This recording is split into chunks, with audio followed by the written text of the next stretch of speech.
ਸਤਿ ਸ੍ਰੀ ਅਕਾਲ। ਤੁਸੀਂ ਦੇਖ ਰਹੇ ਹੋ ਤਖਤ ਪੰਜਾਬ। ਮੈਂ ਤੁਹਾਡੇ ਨਾਲ ਸੁਖਵਿੰਦਰ ਸਿੰਘ। ਮੇਰੇ ਨਾਲ ਡਾਕਟਰ ਹਰਸ਼ਿੰਦਰ ਕੌਰ ਮੌਜੂਦ ਨੇ।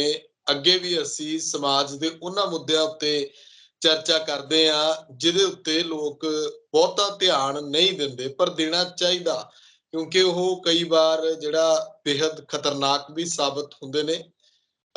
ਮੈਂ ਸਭ ਤੋਂ ਪਹਿਲਾਂ ਮੈਮ ਹੋਣਾ ਦਾ ਸਵਾਗਤ ਕਰਦਾ। ਮੈਡਮ, ਸਵਾਗਤ ਹੈ ਜੀ ਤੁਹਾਡਾ। ਬਹੁਤ ਧੰਨਵਾਦ ਸੁਖਵਿੰਦਰ ਜੀ, ਤੇ ਤੁਹਾਡੇ ਰਾਹੀਂ ਜਿੰਨੇ ਵੀ ਸੁਣ ਵੇਖ ਰਹੇ ਨੇ ਸਭਨਾਂ ਨੂੰ ਨਿੱਘੀ ਫਤਿਹ। ਫਤਿਹ ਜੀ।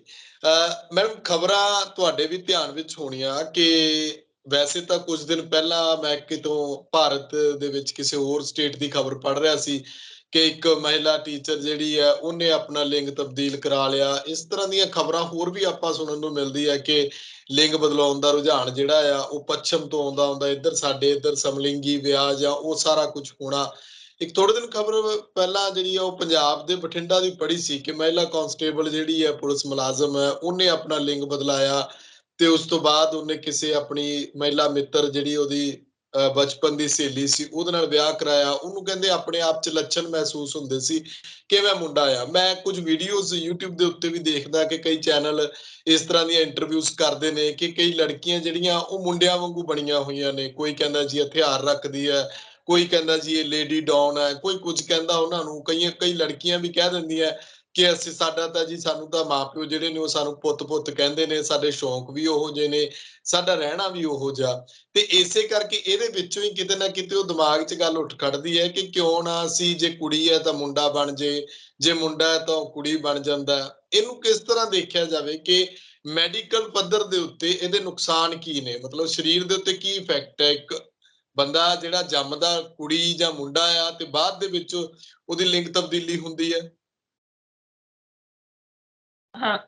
ਦੇਖੋ ਸੁਖਵਿੰਦਰ ਜੀ, ਥੋੜਾ ਜਿਹਾ ਜੇ ਆਪਾਂ ਸਮਝਣ ਦੀ ਕੋਸ਼ਿਸ਼ ਕਰੀਏ, ਕੁਦਰਤ ਨੇ ਸਾਨੂੰ ਜੋ ਬੱਚਿਆਂ ਨੂੰ 2 ਕੁ ਸਾਲ ਦੀ ਉਮਰ ਦੇ ਨੇੜੇ ਤੇੜੇ ਆ ਕੇ ਉਹਨਾਂ ਨੂੰ ਸਮਝ ਆਉਂਦੀ ਜੇ ਬੱਚਿਆਂ ਨੂੰ ਕਿ ਮੇਰੇ ਸਰੀਰ ਦੇ, ਯਾਨੀ ਮੇਰਾ ਤੇ ਦੂਸਰੇ ਦੇ ਸਰੀਰ 'ਚ, ਇੱਕ ਬੱਚੇ ਦੀ ਜੋ ਬੇਟੀ ਤੇ ਬੇਟੇ ਦੇ ਸਰੀਰ 'ਚ ਕੁਝ ਫਰਕ ਹੈ।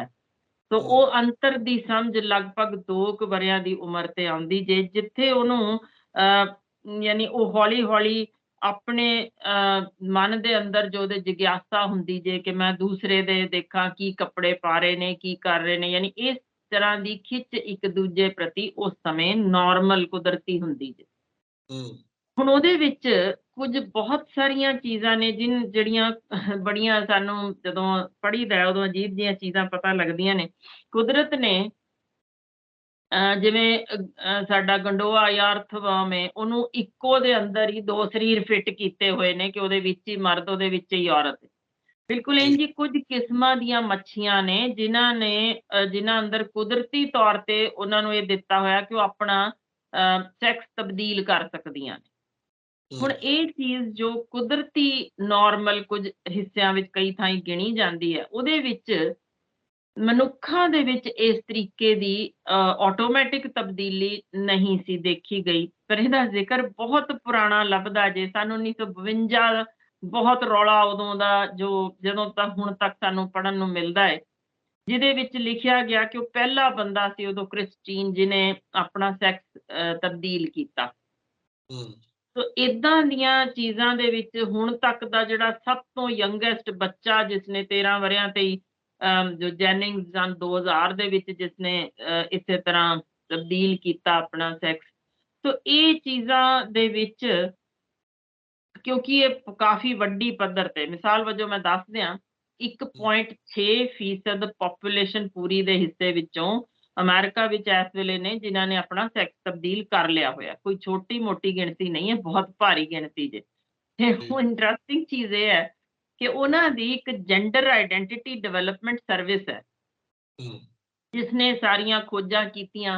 UK ਦੇ ਵਿੱਚ ਬੇਸਡ ਸੰਸਥਾ, ਜਿਨ੍ਹਾਂ ਨੇ USA ਖਾਸ ਤੌਰ ਤੇ ਉਹਦੇ ਨਾਲ ਮਿਲ ਕੇ, ਫਿਨਲੈਂਡ ਦੇ ਵਿੱਚ, ਨਾਰਵੇ, ਨੀਦਰਲੈਂਡ, ਕੈਨੇਡਾ, ਆਸਟ੍ਰੇਲੀਆ, ਸਾਰਿਆਂ ਦੇ ਨਾਲ ਇੱਕ ਰਲ ਮਿਲ ਕੇ ਇਸ ਖੋਜ ਦੇ ਵਿੱਚੋਂ ਕੱਢਿਆ ਕਿ ਭਾਈ ਜਿੰਨੇ ਵੀ ਇਹ ਹੁਣ ਤਬਦੀਲ ਹੋਏ ਸਨ, 1.6% ਜਿਵੇਂ US ਦੇ ਵਿੱਚ ਹੋਏ, ਉਹਨਾਂ ਚੋਂ 1%, ਯਾਨੀ ਸਿਰਫ 0.6% ਠੀਕ ਨੇ, 1% ਨੇ ਜਿਹੜੇ ਅਫਸੋਸ ਕਰਦੇ ਨੇ, ਰਿਗਰੈਟ ਕਰ ਰਹੇ ਨੇ ਕਿ ਅਸੀਂ ਕਿਉਂ ਇਹ ਤਬਦੀਲੀ ਕੀਤੀ, ਅਸੀਂ ਹੁਣ ਵਾਪਸ ਨਾਰਮਲ ਹੋਣਾ ਚਾਹੁੰਦੇ ਹਾਂ ਜੋ ਅਸੀਂ ਸਾਂ। ਯਾਨੀ ਹੂੰ, ਉਹਨਾਂ 'ਚ ਵਕਤੀ ਬਦਲਾਅ ਹੋਇਆ। ਇਹ ਹੋਇਆ ਉਸ ਤੋਂ ਬਾਅਦ ਜਦੋਂ ਉਹਨਾਂ ਨੇ ਦੇਖਿਆ ਕਿ ਇੰਨੀਆਂ ਸਾਰੀਆਂ ਔਕੜਾਂ ਆਈਆਂ। ਦੇਖੋ ਨਾਰਮਲ ਨਹੀਂ ਜੇ, ਤੁਸੀਂ ਹੂੰ, ਬਹੁਤ ਸਾਰੀਆਂ ਸਰਜਰੀਆਂ ਕਰਨੀਆਂ ਪੈਂਦੀਆਂ। ਜੇ ਔਰਤ ਨੇ ਤਬਦੀਲ ਹੋਣਾ ਹੈ, ਉਹਨੇ ਆਪਣੀਆਂ ਦੋਨੋਂ ਛਾਤੀਆਂ ਵਡਾਉਣੀਆਂ, ਉਹਦੀ ਹੋਏਗੀ ਸਰਜਰੀ। ਉਸ ਤੋਂ ਬਾਅਦ ਉਹਨੇ ਟੈਸਟੋਸਟੇਰੋਨ ਲੈਣੇ ਨੇ, ਹਾਰਮੋਨ, ਤਾਂ ਕਿ ਉਹਦੇ ਬਾਕੀ ਅੰਗਾਂ ਵਿੱਚ ਤਬਦੀਲੀ ਸ਼ੁਰੂ ਹੋਏ। ਹੋਰ ਵੀ ਕਈ ਤਰ੍ਹਾਂ ਦੇ ਆਪਰੇਸ਼ਨਾਂ ਦੀ ਲੋੜ ਪੈਂਦੀ ਜੇ। ਤੇ ਉਸ ਤੋਂ ਬਾਅਦ ਕਈ ਵਾਰ ਫਿਰ ਉਹ ਜਦੋਂ ਤੰਗ ਹੀ ਆ ਜਾਂਦੇ ਨੇ ਕਿ ਸਾਡਾ, ਕਿਉਂਕਿ ਇਹ ਦਵਾਈਆਂ ਜੋ ਨੇ ਇਹ ਆਖਰਾ ਹਾਰਮੋਨਸ ਨੇ, ਉਹਨਾਂ ਵਿੱਚ ਤੁਹਾਡੇ ਹੱਡੀਆਂ ਦੀ ਜੋ ਡੈਂਸਿਟੀ, ਅਸੀਂ ਬੋਨ ਡੈਂਸਿਟੀ ਕਹਿੰਦੇ ਹਾਂ, ਉਹਦੇ 'ਚ ਵੀ ਫ਼ਰਕ ਪੈ ਜਾਂਦਾ ਜੇ।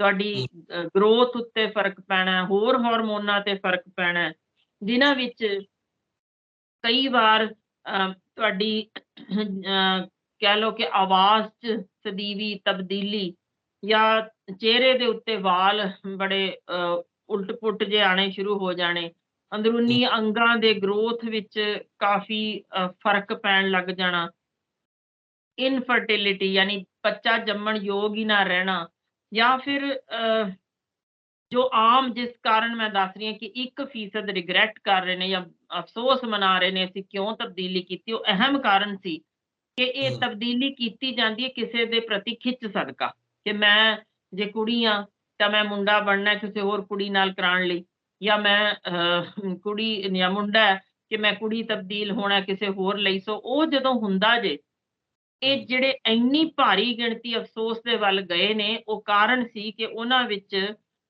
ਸੈਕਸੁਅਲ ਡਿਸਫੰਕਸ਼ਨ ਲੱਭਿਆ ਗਿਆ, ਯਾਨੀ ਸਰੀਰਕ ਸੰਬੰਧ ਬਣਾਉਣ ਵਿੱਚ ਅਸਫਲਤਾ ਉਹਨਾਂ ਵਿੱਚ ਕਾਫ਼ੀ ਵਿੱਚ ਦੇਖੀ ਗਈ, ਜਿਸ ਸਦਕਾ ਉਹਨਾਂ ਨੂੰ ਇਹ ਮਹਿਸੂਸ ਹੋਣ ਲੱਗਿਆ ਕਿ ਅਸੀਂ ਗਲਤ ਕੰਮ ਕਰ ਲਿਆ। ਹੂੰ, ਹੁਣ ਜਦੋਂ ਇਹ ਕੋਰਟ ਵਿੱਚ ਕੇਸ ਆਉਣੇ ਸ਼ੁਰੂ ਹੋਏ ਕਿ ਕੋਈ ਬੱਚੀ 18 ਵਰ੍ਹਿਆਂ ਤੋਂ ਪਹਿਲਾਂ, ਜਿਹਨੇ ਕਿਹਾ 16 ਤੇ ਮੈਨੂੰ ਤਬਦੀਲ ਕੀਤਾ ਜਾਏ, ਤੇ ਫਿਰ ਉਹ ਕੋਰਟ ਵਿੱਚ ਗਈ ਕਿ ਮੈਂ ਤਾਂ ਬੇਵਕੂਫ ਸੀ, ਮੈਨੂੰ ਤਾਂ ਸਮਝ ਨਹੀਂ ਸੀ, ਪਰ ਡਾਕਟਰ ਨੂੰ ਤਾਂ ਪੂਰੀ ਸਮਝ ਸੀ ਕਿਉਂ ਉਹਨੇ ਮੈਨੂੰ ਤਬਦੀਲ ਕੀਤਾ, ਹੁਣ ਮੈਂ ਵਾਪਸ ਕੁੜੀ ਬਣਨਾ ਚਾਹੁੰਦੀ ਹਾਂ।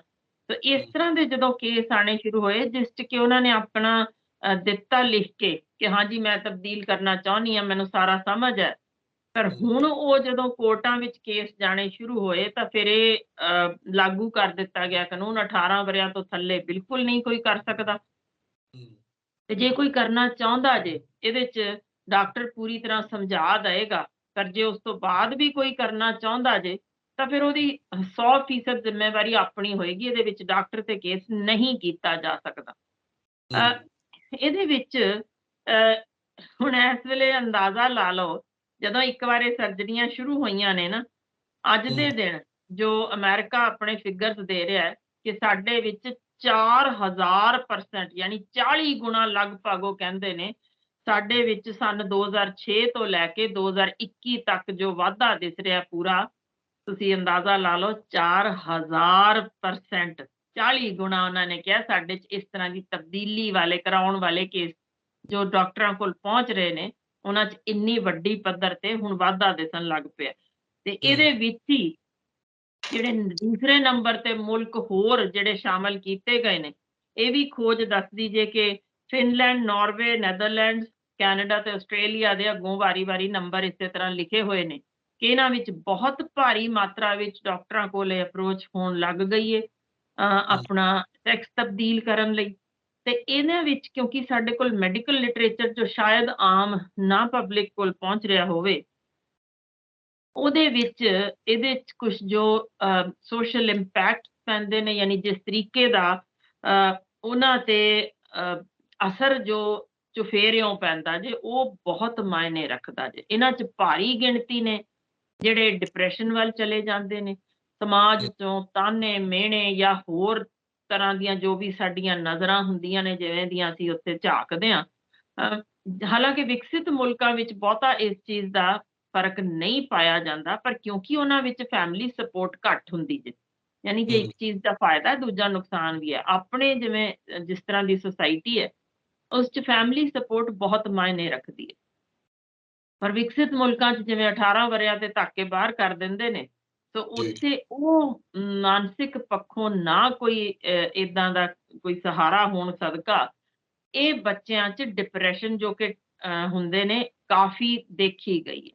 ਜਿਵੇਂ ਮੈਂ ਹੂੰ, ਕਾਰਨ ਦੱਸਿਆ ਸਭ ਜੀ। ਤੋਂ ਵੱਡਾ ਤੇ ਅਹਿਮ ਕਾਰਨ ਇਹੋ ਕਿ ਸਰੀਰਕ ਸੰਬੰਧ ਸਹੀ ਨਾ ਬਣਾ ਸਕਣਾ ਉਹਨਾਂ ਲਈ, ਤੇ ਨਾਲ ਜਿਹੜੇ ਹਾਰਮੋਨਸ ਲਏ ਉਹਨਾਂ ਸਦਕਾ ਜਾਂ ਇੰਨੀਆਂ ਸਰਜਰੀਆਂ ਸਦਕਾ ਕੋਈ ਨਾ ਕੋਈ ਇਸ਼ੂ ਜਿਵੇਂ ਉਹਨਾਂ ਨੂੰ ਤੁਰਿਆ ਹੀ ਰਹਿੰਦਾ ਹੈ, ਤਾਂ ਉਹਦੇ ਸਦਕਾ ਕਈਆਂ 'ਚ ਕੈਂਸਰ ਤੱਕ ਹੋਇਆ ਵੀ ਦੇਖਿਆ ਗਿਆ।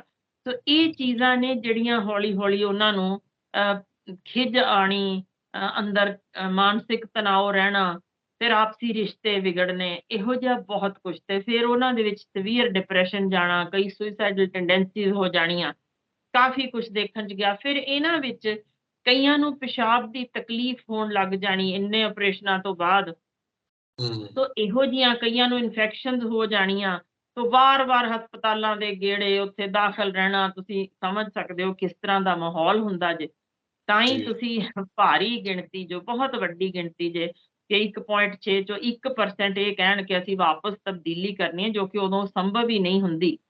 ਸੋ ਹੂੰ, ਇਹ ਕੋਰਟਾਂ 'ਚ ਕੇਸ ਜਾਣੇ ਸ਼ੁਰੂ ਹੋਏ। ਹੁਣ ਇਹਨਾਂ ਵਿੱਚ ਹੂੰ, ਹ ਜਿਹੜੀਆਂ ਸਟੱਡੀਜ਼ ਇਹਨਾਂ ਤੇ ਮਾਨਸਿਕ ਪੱਖੋਂ ਕੀਤੀਆਂ ਗਈਆਂ, ਬ੍ਰੇਨ ਦੇ ਜੋ ਟੈਸਟ ਇਹਨਾਂ ਦੇ ਸਕੈਨਿੰਗਸ ਵਗੈਰਾ ਤੋਂ ਹੋਰ ਕੀਤੀਆਂ ਗਈਆਂ, ਉਹਨਾਂ 'ਚ ਵੇਖਿਆ ਗਿਆ ਕਿ ਇਹ ਹੂੰ, ਸਾਰੇ ਦਾ ਅਸਰ ਕਈਆਂ ਵਿੱਚ ਜਿਵੇਂ 3 ਉਹਨਾਂ ਨੇ ਮੇਨ ਅਸਰ ਲੱਭੇ ਜਿਹੜੇ ਪੈ ਰਹੇ ਨੇ ਅੱਜ ਕੱਲ੍ਹ ਦੇ ਨੌਜਵਾਨਾਂ ਵਿੱਚ। ਪਹਿਲਾ ਹੁੰਦਾ ਜੇ ਜੈਨੇਟਿਕ, ਜੀਨ ਆਧਾਰਿਤ, ਕਿ ਪਹਿਲਾਂ ਉਹਨਾਂ ਦੇ ਘਰ ਵਿੱਚ ਵੀ ਕਈ ਵਾਰ ਜਿਵੇਂ ਪਿਤਾ ਦਾ ਇਸ ਤਰ੍ਹਾਂ ਦਾ ਬਿਹੇਵੀਅਰ ਸੀ, ਓਦਾਂ ਬੱਚਾ ਵੀ ਉਸੇ ਤਰ੍ਹਾਂ ਦਾ ਹੋਣ ਲੱਗ ਗਿਆ।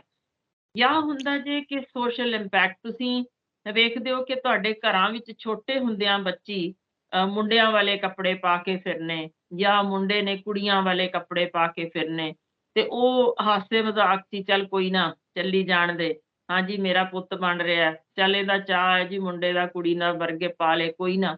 ਉਹ ਹੂੰ, ਅਸੀਂ ਬੜੀ ਇਗਨੋਰ ਮਾਰਦੇ ਹਾਂ, ਜਾਂ ਕੁਝ ਮਾਪੇ ਬੜੇ ਫਖਰ ਨਾਲ, ਜੀ ਮੇਰੀ ਤਾਂ ਕੁੜੀ ਹਮੇਸ਼ਾ ਹੀ ਪੈਂਟਾਂ ਪਾਉਂਦੀ ਹੈ ਜੀ, ਹਮੇਸ਼ਾ ਹੀ ਬੰਦੂਕਾਂ ਫੜਦੀ ਹੈ, ਇਹ ਸਾਰਾ ਕੁਛ ਸ਼ਾਇਦ ਉਹਨਾਂ ਦੇ ਇਹ ਧਿਆਨ ਨਹੀਂ ਰਹਿੰਦਾ ਕਿ ਇਹ ਹੌਲੀ-ਹੌਲੀ ਵਿਗਾੜ ਵਾਲੇ ਪਾਸੇ ਚੱਲਿਆ ਜੇ। ਉਹਦੀ ਜੈਂਡਰ ਆਈਡੈਂਟਿਟੀ ਜਿਹੜੀ ਹੁੰਦੀ ਜੇ ਉਹਦੇ ਵਿੱਚ ਕੁਛ ਵਿਗਾੜ ਹੁੰਦਾ ਜੇ, ਜੋ ਦਿਮਾਗ ਦੇ ਕੁਝ ਹਿੱਸੇ ਜਿਨ੍ਹਾਂ ਨੇ ਤੁਹਾਨੂੰ ਆਈਡੈਂਟਿਟੀ ਦੇਣੀ ਹੁੰਦੀ ਹੈ ਕਿ ਹਾਂ ਮੈਂ ਕੁੜੀ ਹਾਂ, ਮੈਂ ਆਹ ਕਰਨਾ ਹੈ, ਜਾਂ ਇਸੇ ਹੂੰ, ਤਰ੍ਹਾਂ ਕੋਈ ਮੁੰਡਾ ਕਵੇ ਵੀ ਮੈਂ ਆਹ ਅਚੀਵ ਕਰਨਾ ਹੈ ਜਾਂ ਇਸ ਤਰ੍ਹਾਂ। ਫਿਰ ਇੱਕ ਹੁੰਦਾ ਜੇ ਪ੍ਰੈਸ਼ਰ, ਯਾਨੀ ਹੂੰ, ਘਰ ਵਿੱਚ ਲਾਓ ਦਬਾਅ ਕਿ ਤੂੰ ਮੁੰਡਾ ਹੈ, ਸਾਰਾ ਘਰ ਸਾਂਭਣਾ ਹੈ, ਤੇਰੇ ਤੇ ਹੀ ਹੈ ਸਾਰਾ, ਸਾਡਾ ਵੀ ਭਾਰ ਚੁੱਕਣਾ ਹੈ, ਤੇ ਉਹ ਬੱਚਾ ਘਬਰਾ ਕੇ ਕਵੇ ਜੀ, ਉਹ ਬਾਇਓਲੋਜੀਕਲ ਜੋ ਚੇਂਜਸ ਦੇਖਦੇ ਆ ਕਿ ਮੈਂ ਤਾਂ ਇੰਨਾ ਨਹੀਂ ਕਰ ਸਕਣ ਲੱਗਾ, ਮੈਂ ਤਾਂ ਕੁੜੀਓ ਹੀ ਬਣਨਾ ਠੀਕ ਹੈ। ਹੂੰ, ਜਾਂ ਕੁੜੀ ਦੇ ਵਿੱਚ ਇਹ ਚੇਂਜਸ ਕਿ ਹਾਂਜੀ ਮੈਨੂੰ ਕਿਉਂ ਦਬਾਇਆ ਜਾ ਰਿਹਾ, ਮੈਨੂੰ ਕਿਉਂ ਨੀਵਾਂ ਮੰਨਿਆ ਜਾਂਦਾ ਹੈ, ਨਹੀਂ ਕੁੜੀਆਂ ਨੂੰ ਕਿਉਂ ਹੇਠਾਂ ਰੱਖਦਾ ਸਮਾਜ, ਮੈਂ ਬਣਨਾ ਹੀ ਨਹੀਂ, ਮੈਂ ਤਾਂ ਬਣਨਾ ਹੀ ਮੁੰਡਾ ਹੈ, ਮੈਂ ਤਾਂ ਉਸੇ ਤਰ੍ਹਾਂ ਹੀ ਬਿਹੇਵ ਕਰਾਂਗੀ। ਸੋ ਇਹ ਕਾਫੀ ਕੰਪਲੈਕਸ ਜਿਹਾ ਸਿਸਟਮ ਜੇ, ਜਦੋਂ ਇਹ ਲੱਭਿਆ ਜਾਂਦਾ ਇਹਨਾਂ ਵਿੱਚ ਨੁਕਸ।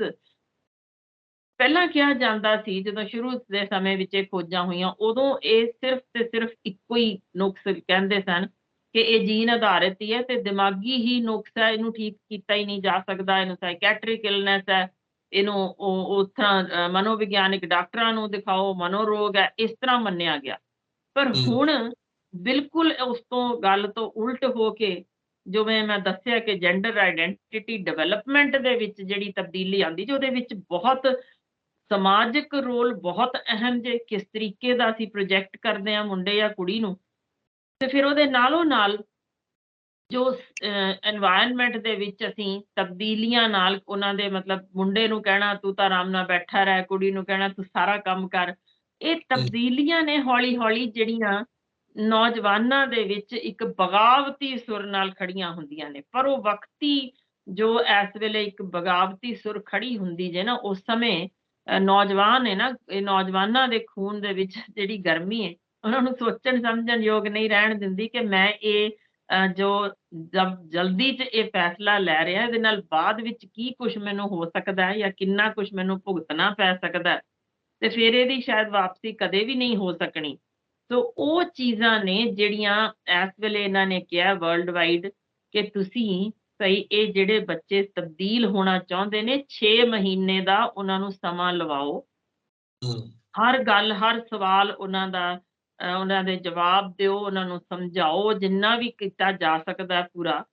ਤੇ ਫਿਰ ਜੇ ਕਿਤੇ ਦਵਾਈ ਦੀ ਲੋੜ ਪੈਂਦੀ ਹੈ, ਲੱਗਦਾ ਹੈ ਵੀ ਕੋਈ ਇੰਨਾ ਕੁ ਉਹਨਾਂ ਨੂੰ ਦਿਮਾਗ ਦੇ ਉੱਤੇ ਕੋਈ ਪ੍ਰੈਸ਼ਰ ਹੈ, ਕੋਈ ਸਟ੍ਰੈਸ ਹੈ, ਉਹ ਸਾਰੇ ਦਾ ਪਹਿਲਾਂ ਇਲਾਜ ਕਰਕੇ ਉਹਨਾਂ ਨੂੰ ਜਿੰਨਾ ਰੋਕਿਆ ਜਾ ਸਕਦਾ ਹੈ, ਹੂੰ, ਪਿਆਰ ਨਾਲ, ਕਿਉਂਕਿ ਦਬਾਓ ਦਾ ਮਤਲਬ ਤਾਂ ਉਹ ਫਿਰ ਹਰ ਹਾਲ 'ਚ ਹੀ ਕਰੇਗਾ।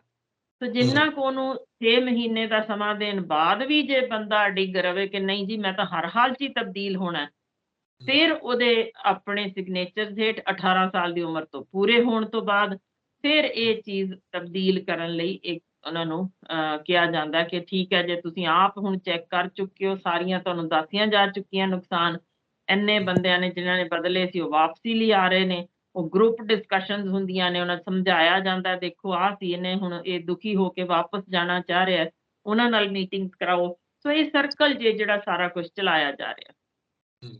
ਮੈਮ ਜਦੋਂ ਆਪਾਂ ਇਹੋ ਜਿਹੇ ਕੇਸਿਸ ਨੂੰ ਦੇਖਦੇ ਹਾਂ ਤਾਂ ਕੀ ਸਮਝੀਏ ਕਿ ਸਮੇਂ ਦੇ ਹਾਣ ਦਾ ਮਾਡਰਨ ਐਰਾ ਕਿ ਮਾਡਰਨ ਯੁੱਗ ਹੈ ਜੀ, ਤੁਸੀਂ ਮਾਡਰਨਿਟੀ ਦੇ ਵਿੱਚ ਆਓ, ਥੋੜਾ ਮਾਡਰਨ ਹੋ ਕੇ ਸੋਚੋ। ਅਸੀਂ ਜਦੋਂ ਇੱਕ ਭਾਰਤੀ ਸਮਾਜ ਦੀ ਗੱਲ ਕਰਦੇ ਹਾਂ ਤੇ ਉਹਦੇ ਸਾਹਮਣੇ ਪੱਛਮੀ ਸਮਾਜ ਜਦੋਂ ਆ ਕੇ ਖੜ ਜਾਂਦਾ ਤਾਂ ਉੱਥੇ ਵੀ ਕਿਤੇ ਨਾ ਕਿਤੇ ਕਨਫਲਿਕਟ ਪੈਦਾ ਹੁੰਦਾ ਕਿ ਉਹਦੇ ਵਿੱਚੋਂ ਹੀ ਇਹ ਸਾਰਾ ਕੁਝ ਨਿਕਲ ਕੇ ਸਾਹਮਣੇ ਆਉਂਦਾ ਕਿ ਅਸੀਂ ਆਪਣੇ ਸਮਾਜ ਨੂੰ ਨਹੀਂ ਦੇਖਦੇ, ਅਸੀਂ ਇਸ ਪਾਸੇ ਵੱਲ ਨੂੰ ਝੁਕਦੇ ਝੁਕ ਜਾਂਦੇ ਹਾਂ। ਕੋਈ ਇਹ ਇਕੱਲਾ ਕੇਸ ਨਹੀਂ, ਸਮਲਿੰਗੀ ਵਿਆਹ ਹੋਣਾ ਇਹ ਵੀ ਆਪਣੇ ਆਪ ਦੇ ਵਿੱਚ ਇਹਨੂੰ ਵੱਡੀ ਪ੍ਰਾਪਤੀ ਬਾਅਦ ਵਿੱਚ ਦੱਸਿਆ ਗਿਆ ਕਿ ਜੀ ਸਾਡੀ ਜਿੱਤ ਹੋ ਗਈ, ਸੁਪਰੀਮ ਕੋਰਟ ਨੇ ਮਾਨਤਾ ਦੇਤੀ, ਪਰ ਉਹਦੇ ਅਗਾਊਂ ਅਸਰ ਕੀ ਨੇ, ਇਹਨੂੰ ਕੀ ਸਮਝੀਏ ਆਪਾਂ। ਅੱਗੇ ਵੀ ਕਈ ਵਾਰੀ ਗੱਲ ਕਰ ਚੁੱਕੇ ਹਾਂ ਕਿ ਉਹੀ ਸੈਕਸ ਐਜੂਕੇਸ਼ਨ ਦੀ ਘਾਟ ਹੈ ਜਾਂ ਕੋਈ ਹੋਰ ਵੀ ਕਾਰਨ ਆਪਾਂ ਇਹਦੇ ਵਿੱਚ ਮੰਨੀਏ ਕਿ ਨਹੀਂ ਪਤਾ ਲੱਗਦਾ ਉਹਨਾਂ ਨੂੰ, ਉਹ ਕੁਰਾਹੇ ਪੈ ਜਾਂਦੇ ਨੇ, ਜਾਂ ਫਿਰ ਉਹਨਾਂ ਦੀ ਨਜ਼ਰ ਦੇ ਵਿੱਚ ਤਾਂ ਇਹੀ ਰਾਹ ਸਹੀ ਹੈ। ਦੇਖੋ ਸੁਖਵਿੰਦਰ ਜੀ, ਮੈਂ ਤੁਹਾਡੇ ਨਾਲ ਸਹਿਮਤ ਹਾਂ। ਅਸੀਂ ਦੋਗਲੇ ਹਾਂ ਦਰਅਸਲ। ਜਦੋਂ ਕੋਈ ਖ਼ਾਸ ਤੌਰ ਤੇ ਔਰਤ, ਮੈਂ ਆਪਣੀ ਗੱਲ ਹੀ ਜ਼ਿਕਰ ਕਰਨਾ ਚਾਹੁੰਦੀ ਹਾਂ, ਜਦੋਂ ਕੋਈ ਗੱਲ ਕਰਨੀ ਚਾਹੇ ਸਰੀਰਕ ਸੰਬੰਧਾਂ ਬਾਰੇ ਜਾਂ ਸੈਕਸ ਰਿਲੇਟਡ ਜਿਹੜੇ ਇਸ਼ੂਜ਼ ਨੇ ਉਹਨਾਂ ਬਾਰੇ ਦੱਸਣਾ ਚਾਹਵੇ, ਤਾਂ ਸਾਡਾ ਸਮਾਜ ਹਮੇਸ਼ਾ ਹੀ ਤਿਰਸਕਾਰ ਦੀ ਨਿਗਾਹ ਨਾਲ ਜਾਂ ਬਹੁਤ ਚੁਭਵੇਂ ਗੱਲ ਕਰਨ ਨੂੰ ਸ਼ੁਰੂ ਹੋ ਜਾਂਦਾ ਜੀ। ਜਦਕਿ ਭਾਰਤ ਵਿੱਚ ਝਾਤ ਮਾਰੀਏ ਤਾਂ ਜਿੰਨਾ ਕੁ ਸਰੀਰਕ ਸੰਬੰਧਾਂ ਬਾਰੇ ਖੁੱਲ੍ਹ ਕੇ ਇਸ ਧਰਤੀ ਤੇ ਜ਼ਿਕਰ ਹੋਇਆ ਜਾਂ ਜਿਸ ਤਰੀਕੇ ਦਾ ਉਹਦੇ ਨਾਲ ਰਿਲੇਟਡ ਬਿਮਾਰੀਆਂ ਜਾਂ ਜਿੰਨੀ ਵੀ ਉਹਦੇ ਵਿੱਚ ਸਾਇੰਸ ਸੀ ਉਸਨੂੰ ਉਗਾੜਨ ਵਿੱਚ ਇਹ ਧਰਤੀ ਦੀ ਪਹਿਲ ਸੀ। ਹੁਣ ਉੱਥੋਂ ਨਿਕਲ ਕੇ ਜਿੰਨਾ ਕੁ ਵੀ ਅਗਾਂਹ ਸਾਰੇ ਗਿਆ ਦੁਨੀਆ ਭਰ ਵਿੱਚ, ਉਹਦੇ ਵਿੱਚ ਕੁਝ ਵਿਗਾੜ ਸਗੋਂ ਸਾਹਮਣੇ ਆਇਆ ਜੀ। ਜਿੱਥੇ ਇਹ ਸੈਕਸ ਨੂੰ ਇੱਕ ਵਿਕਰੀ ਦੇ ਤੌਰ ਤੇ ਵਰਤਿਆ ਜਾਣ ਲੱਗ ਗਿਆ, ਉਹਨੂੰ ਸਰੀਰਕ ਸੰਬੰਧ ਨੂੰ ਇੱਕ ਨਾਰਮਲ ਨਾ ਰਹਿਣ ਕੇ ਕਿ ਇਹ ਦੱਬੀ ਜ਼ਬਾਨ ਨੂੰ ਇੱਕ ਤਰੀਕੇ ਵਿਦਰੋਹ ਕਰਕੇ ਜੀ ਅਸੀਂ ਖੁੱਲ੍ਹਾ ਜਾਂ ਸਰੇਆਮ ਕਰਨਾ ਚਾਹੁੰਦੇ ਹਾਂ ਜੀ, ਅਸੀਂ ਸੜਕਾਂ ਤੇ ਖੜੇ ਹੋ ਕੇ ਵੀ ਚੁੰਮ ਸਕਦੇ ਹਾਂ, ਅਸੀਂ ਜੀ ਸਭ ਕੁਛ ਕਰ ਸਕਦੇ ਹਾਂ ਓਪਨ ਵਿੱਚ। ਸੋ ਇਹ ਚੀਜ਼ਾਂ ਜਿਹੜੀਆਂ ਸਨ ਇੱਕ ਬਗਾਵਤੀ ਸੁਰ ਵਿੱਚ ਪੱਛਮੀ ਸੱਭਿਅਤਾ ਵਿੱਚ ਸ਼ੁਰੂ ਹੋਈਆਂ, ਜਿਹਦੇ ਵਿੱਚ ਸਾਡਾ ਜੋ ਕਿ ਪੁਰਾਣਾ ਇਤਿਹਾਸ ਅਸੀਂ ਉਹਨੂੰ ਦੱਬ ਕੇ ਅਸੀਂ ਸਗੋਂ ਇੱਕ, ਕਿਉਂਕਿ ਔਰਤ ਨੂੰ ਇੱਕ ਸਟੈਪ ਡਾਊਨ ਹੀ ਗਿਣਦੇ ਹਾਂ ਹਮੇਸ਼ਾ, ਇਹੀ ਕਾਰਨ ਲੱਭਿਆ ਗਿਆ ਕਿ ਔਰਤ ਨੂੰ ਅਸੀਂ ਖੁੱਲ੍ਹ ਨਹੀਂ ਦੇ ਸਕਦੇ। ਇਹਦੀਆਂ ਰੀਝਾਂ ਜਾਂ ਇਹਦੀਆਂ ਤਮੰਨਾਵਾਂ ਦਾ ਕੋਈ ਮਤਲਬ ਹੀ ਨਹੀਂ ਹੈ। ਇਹ ਗੁਲਾਮ ਹੈ ਤੇ ਇਹ ਸਿਰਫ ਉਦੋਂ ਹੀ ਯਾਨੀ ਆਵਾਜ਼ ਕੱਢ ਸਕੇਗੀ ਜਾਂ ਜਵਾਬ ਦੇ ਸਕੇਗੀ ਜਦੋਂ ਮਰਦ ਦੀ ਇੱਛਾ ਦੇ ਅਨੁਸਾਰ ਇਹ ਨਾ ਚੱਲੇ, ਤਾਂ ਫਿਰ ਇਹਨੂੰ ਇਹਦੇ ਤੇ ਸਗੋਂ ਦਬਾਅ ਪਾਇਆ ਜਾਏ। ਇਸ ਤਰੀਕੇ ਦੇ ਮਾਹੌਲ ਵਿੱਚ ਸੀ ਔਰਤ ਪਲ ਰਹੀ ਕਿ ਉਹਦੀ ਆਪਣੀ ਕੋਈ ਰੀਝ ਨਹੀਂ ਸੀ। ਹਮੇਸ਼ਾ ਹੀ ਸਿਰਫ ਇੱਕ ਮਰਦ ਦੇ ਇਸ਼ਾਰੇ ਤੇ ਉਹਨੇ ਗੁਲਾਮ ਵਾਂਗ ਹੀ ਹਾਜ਼ਰ ਹੋ ਜਾਣਾ ਸੀ। ਉਹਨੂੰ ਆਪਣੇ ਸਰੀਰ ਦੇ ਉੱਤੇ ਵੀ ਆਪਣਾ ਹੱਕ ਨਹੀਂ ਸੀ, ਜੋ ਹੁਣੇ-ਹੁਣੇ ਕੋਰਟ ਰਾਹੀਂ ਸਾਨੂੰ ਪਤਾ ਹੈ ਕਿ ਇਹ ਦਿੱਤਾ ਗਿਆ ਕਿ ਔਰਤ ਦੇ ਆਪਣੇ ਸਰੀਰ ਉੱਤੇ ਹੱਕ ਹੈ। ਸੋ ਇਹ ਹੱਕ ਵੀ ਹੁਣ ਮਿਲਣਾ ਤੁਸੀਂ ਸਮਝ ਹੀ ਸਕਦੇ ਹੋ ਕਿ ਉਹਦੇ ਵਿੱਚ ਇਹ ਤਾਂ ਗੱਲ ਹੀ ਕਿਤੇ ਫਜ਼ੂਲ ਸੀ ਕਰਨੀ ਕਿ ਔਰਤ ਨੇ ਕਦੋਂ ਨਾ ਕਿਹਾ ਦਾ ਮਤਲਬ ਨਾ ਹੈ ਕਿ ਮੈਂ ਨਹੀਂ, ਭਾਵੇਂ ਉਹ ਵਿਆਹੁਤਾ ਜ਼ਿੰਦਗੀ ਹੈ ਜਾਂ ਬਾਹਰ ਹੈ, ਕਿ ਨਹੀਂ ਦਾ ਮਤਲਬ ਨਹੀਂ ਹੁੰਦਾ, ਤੁਸੀਂ ਨਹੀਂ ਹੀ ਕਰਨਾ, ਉਹਦੀ ਇੱਛਾ ਤੋਂ ਬਿਨਾਂ ਨਹੀਂ ਉਹਨੂੰ ਟੱਚ ਕਰ ਸਕਦੇ। ਪਰ ਇਹ ਸਾਰੀਆਂ ਚੀਜ਼ਾਂ ਨੂੰ ਜਦੋਂ ਇਗਨੋਰ ਕੀਤਾ ਗਿਆ ਤਾਂ ਫਿਰ ਇਹ ਬਗਾਵਤੀ ਸੁਰ ਬੇਟੀਆਂ ਦੇ ਸ਼ੁਰੂ ਹੋਏ ਸਨ ਕਿ ਮੈਂ, ਜਿਵੇਂ ਤੁਸੀਂ ਦੇਖਿਆ ਸੀ ਇੰਗਲੈਂਡ ਦੇ ਵਿੱਚ ਔਰਤਾਂ ਨੇ ਆਪਣੇ ਉੱਪਰਲਾ ਹਿੱਸਾ ਨਿਰਵਸਤਰ ਕਰਕੇ ਫਿਰੀਆਂ ਕਿ ਭਾਈ ਅਸੀਂ ਇਹ ਜੋ ਸਾਡੇ ਤੇ ਰੋਕਾਂ ਲਾਏ ਜਾਂਦੇ ਹੋ ਕਿ ਅਸੀਂ ਇਹਦੇ ਤੋਂ ਹੁਣ ਬਗਾਵਤ ਕਰਨ ਲੱਗੇ ਹਾਂ। ਇਹ ਹੁੰਦਾ ਜੇ ਕਿ ਜਿਵੇਂ ਬੇਟੀਆਂ ਸਾਡੀਆਂ ਇੱਥੋਂ ਨਿਕਲੀਆਂ, ਕਿੰਨਾ ਉਹਨਾਂ ਨੂੰ ਦਬਾ ਕੇ ਰੱਖਿਆ ਜਾਣਾ ਕਿ ਤੂੰ ਇਸ ਤਰ੍ਹਾਂ ਨਹੀਂ ਕਰਨਾ, ਏਦਾਂ ਨਹੀਂ ਤੁਰਨਾ। ਪਹਿਲੀ ਚੀਜ਼ ਇਸੇ ਲਈ ਉਹ ਜਦੋਂ ਜਹਾਜ਼ੋਂ ਉਤਰਦੀਆਂ ਨੇ ਚੁੰਨੀ ਪੁਆ ਕੇ ਮਾਰਦੀਆਂ ਨੇ ਕਿ ਮੇਰੀ ਪਹਿਲਾਂ ਮੈਂ ਬਗਾਵਤ ਦਿਖਾ ਦਿੱਤੀ। ਸੋ ਇਹ ਸੀ ਜਿਹੜਾ ਅਸੀਂ ਅਜੀਬ ਤਰੀਕੇ ਦੇ ਮਾਹੌਲ ਵਿੱਚ ਕਿ ਜਦੋਂ ਭਾਰਤ ਵਿੱਚ ਗੱਲ ਕਰੀਏ ਕਿ ਬੇਟੀਆਂ ਨੂੰ ਸੈਕਸ ਐਜੂਕੇਸ਼ਨ ਬਾਰੇ ਪਤਾ ਹੋਣਾ ਚਾਹੀਦਾ, ਕਿੱਥੇ ਕਿਹਾ ਜਾ ਰਿਹਾ ਕਿ ਉਹਨਾਂ ਨੂੰ ਸਰੀਰਕ ਸੰਬੰਧ ਬਣਾਉਣ ਦੀ ਜਾਚ ਸਿਖਾਈ ਜਾਵੇ। ਉੱਥੇ ਸਿਰਫ ਇਹ ਦੱਸਣਾ ਹੁੰਦਾ ਹੈ, ਤੁਹਾਡੇ ਸਰੀਰ ਦੇ ਅੰਗ ਦਾ ਇਹ ਕੰਮ ਹੈ, ਇਸ ਤਰੀਕੇ ਲਈ ਕੁਦਰਤ ਨੇ ਦਿੱਤਾ ਹੈ, ਕਿਵੇਂ ਸਫਾਈ ਰੱਖਣੀ ਹੈ, ਕਿਵੇਂ ਤੁਸੀਂ ਸਰੀਰਕ ਸੰਬੰਧਾਂ ਦੀਆਂ ਬਿਮਾਰੀਆਂ ਤੋਂ ਬਚਣਾ ਹੈ, ਕਿਵੇਂ ਪਰਹੇਜ਼ ਕੀਤਾ ਜਾ ਸਕਦਾ ਹੈ। ਇਹ ਸਾਰੀਆਂ ਚੀਜ਼ਾਂ ਪ੍ਰੋਟੈਕਟਿਵ ਮੈਜਰਸ ਵੱਲੋਂ ਉਹਨਾਂ ਨੂੰ ਦੱਸਣੀਆਂ ਹੁੰਦੀਆਂ ਜੋ ਸਖਤੀ ਨਾਲ ਨਾ ਕਰ ਦਿੱਤੀ ਗਈ। ਤੁਸੀਂ ਅੱਜ ਵੀ ਦੇਖੋ, ਜੇ ਸਵੀਡਨ ਵਿੱਚ ਜਾ ਕੇ ਦੇਖੋਗੇ ਜਾਂ ਹੋਰ ਪੱਛਮੀ ਮੁਲਕਾਂ 'ਚ, ਉੱਥੇ 2 ਵਰ੍ਹਿਆਂ ਦੇ ਬੱਚਿਆਂ ਨੂੰ ਵੀ ਸਵਿਮਿੰਗ ਲਈ ਪਾਉਣਗੇ ਤੇ ਕੁੜੀਆਂ ਮੁੰਡੇ ਸਭ ਨਿਰਵਸਤਰ ਕਰਕੇ ਪਾਏ ਜਾਂਦੇ ਨੇ, ਤਾਂ ਕਿ ਉਹ ਅਜੀਬ ਤਰ੍ਹਾਂ ਦੀ ਖਿੱਚ ਜੋ ਅਸੀਂ ਪੈਦਾ ਕਰ ਦਿੰਦੇ ਹਾਂ ਨਾ ਹੋਵੇ। ਸਾਡੇ ਸਗੋਂ ਉਸੇ ਚੀਜ਼ ਨੂੰ ਅਜੀਬ ਤਰੀਕੇ ਉਭਾਰ ਕੇ ਕਿ ਗੀਤ ਸੰਗੀਤ ਵਿੱਚ ਵੀ ਇੱਕ ਸ਼ੈ ਮੰਨ ਕੇ ਕਿ ਔਰਤ ਹੰਢਾਉਣ ਵਾਲੀ ਚੀਜ਼ ਹੈ, ਵਰਤਣ ਵਾਲੀ ਚੀਜ਼ ਹੈ। ਆਖਰ ਕਿਉਂ ਅਸੀਂ ਇਹ ਵਿਗਾੜ ਪੈਦਾ ਕੀਤਾ? ਸਾਡੇ ਹੀ ਸਮਾਜ ਵਿੱਚ ਜੋ ਕਾਫੀ ਖੁੱਲਾ ਸੀ, ਉਹਨੂੰ ਇਸ ਤਰ੍ਹਾਂ ਨਪੀੜਿਆ ਗਿਆ ਕਿ ਔਰਤ ਨੂੰ ਆਪਣੇ ਹੱਕਾਂ ਬਾਰੇ ਨਾ ਪਤਾ ਹੋਏ। ਨਤੀਜਾ ਤੁਹਾਡੇ ਸਾਹਮਣੇ ਹੈ ਕਿ ਟਰਾਂਸਜੈਂਡਰਸ ਵੀ, ਸਮਲੈਂਗਿਕ ਵਿਆਹ ਵੀ, ਇਹ ਬਗਾਵਤੀ ਸੁਰਾਂ ਨੇ ਜੋ ਦਿਸਣ ਲੱਗੀਆਂ ਨੇ, ਇਹਨਾਂ ਨੂੰ ਰੋਕਿਆ ਨਹੀਂ ਜਾ ਸਕਦਾ ਜਦ ਤੱਕ ਪ੍ਰੋਪਰ ਸੈਕਸ ਐਜੂਕੇਸ਼ਨ ਰਾਹੀਂ ਅਸੀਂ ਛੋਟੇ ਬੱਚਿਆਂ ਨੂੰ ਨਹੀਂ ਸਮਝਾਉਂਦੇ ਕਿ ਭਈ ਬੇਟੀ ਹੋਣ ਦਾ ਇਹ ਫਾਇਦਾ ਜੇ, ਬੇਟੇ ਹੋਣ ਦਾ ਇਹ ਫਾਇਦਾ ਜੇ। ਇਹ ਕੁਦਰਤ ਨੇ ਤੁਹਾਨੂੰ ਵੱਖੋ ਵੱਖਰੇ ਜੋ ਰੋਲ ਦਿੱਤੇ ਨੇ, ਇਹਨਾਂ ਰੋਲਸ ਦੇ ਵਿੱਚ ਕਿਵੇਂ ਬਖੂਬੀ ਤੁਸੀਂ ਆਪਣੇ ਆਪ ਨੂੰ ਉਭਾਰ ਸਕਦੇ ਹੋ। ਯਾਨੀ ਔਰਤ ਹੁੰਦਿਆਂ ਵੀ ਤੁਹਾਨੂੰ ਜ਼ਰੂਰੀ ਨਹੀਂ ਹੈ ਕਿ ਉਹ ਸਾਰੀਆਂ ਸਧਰਾਂ ਪੂਰੀਆਂ ਕਰਨ ਲਈ ਮੁੰਡਾ ਹੀ ਬਣੋ। ਤੁਸੀਂ ਬਤੌਰ ਔਰਤ ਹੁੰਦਿਆਂ ਕਰ ਸਕਦੇ ਹੋ। ਬਿਲਕੁਲ ਇੰਝ ਹੀ ਮੁੰਡੇ ਨੂੰ ਜੇ ਪੂਰਾ ਉਸ ਸਮੇਂ ਸਮਝ ਹੋਵੇ ਕਿ ਮੈਂ ਆਪਣੇ ਜੋ ਵੀ ਸਧਰਾਂ ਨੇ, ਮੈਂ ਮੁੰਡਾ ਹੁੰਦਿਆਂ ਹੋਇਆਂ ਵੀ ਸਭ ਕੁਝ ਅਚੀਵ ਕਰ ਸਕਦਾ, ਤਾਂ ਇਸ ਤਰੀਕੇ ਦੀ ਵਿਗਾੜ ਵਾਲੀ ਸੋਚ ਵਿੱਚ ਫਰਕ ਪੈ ਸਕਦਾ ਹੈ।